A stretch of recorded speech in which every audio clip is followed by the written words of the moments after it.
a split node. So let's see what they're doing. Filtering out.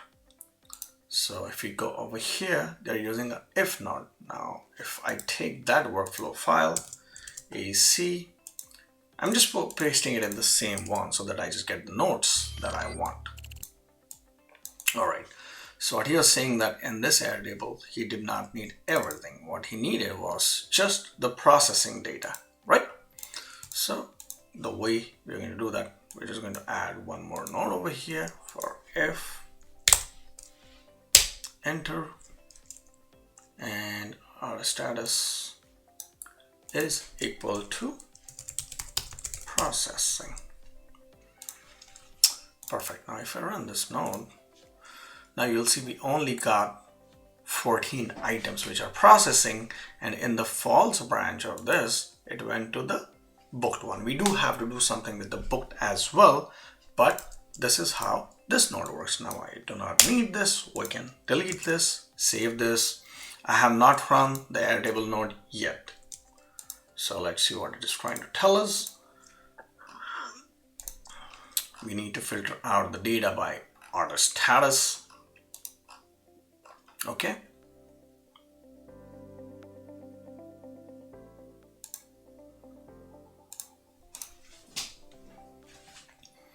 So with that said, let's try to run this flow and see what happens. And here we are going to face one issue, but let it run and then I will show you. So if you see now, it's taking a lot of time because it's fetching all those records one more time.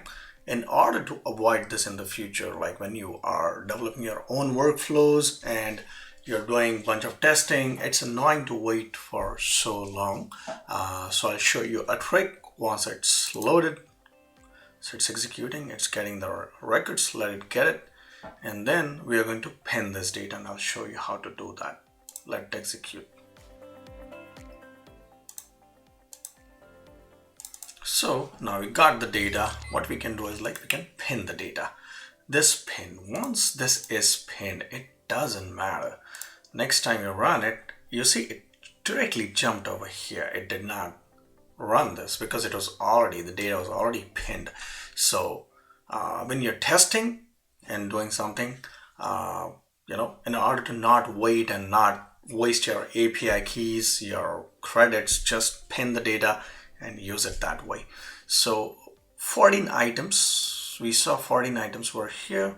These are all 14 items. If you see, they went to the Airtable. Now let's see what happened in Airtable. Okay, we got duplicates. We had first 30 records, then we had 44 records. So we did not want that, right? What Nathan wants is just the processing records over here. So for now, what we're going to do is we're going to reset this table. Let me select everything, and we're going to delete all the selected records. So now if we run this one more time, we are going to get, or in fact Nathan is going to get, now this is the best example, right? We are not going to call the HTTP request again. We are going to use these 30 records and we're just going to execute 14. So if you see, it immediately started over here and we're inserting 14 records. This way you can save money and time if you pin the data properly. Now we got 14 records and this is exactly what we wanted. So if we go back, conditional logic, we added conditions and we said processing, we added processing, and we inserted the data into the Airtable. What is next?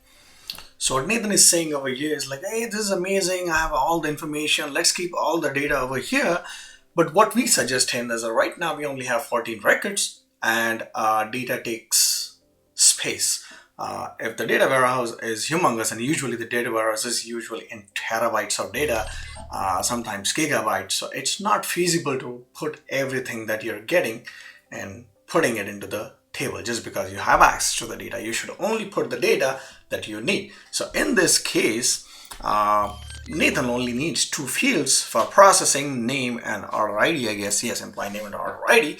And that's what we are going to do in the next episode. Thank you.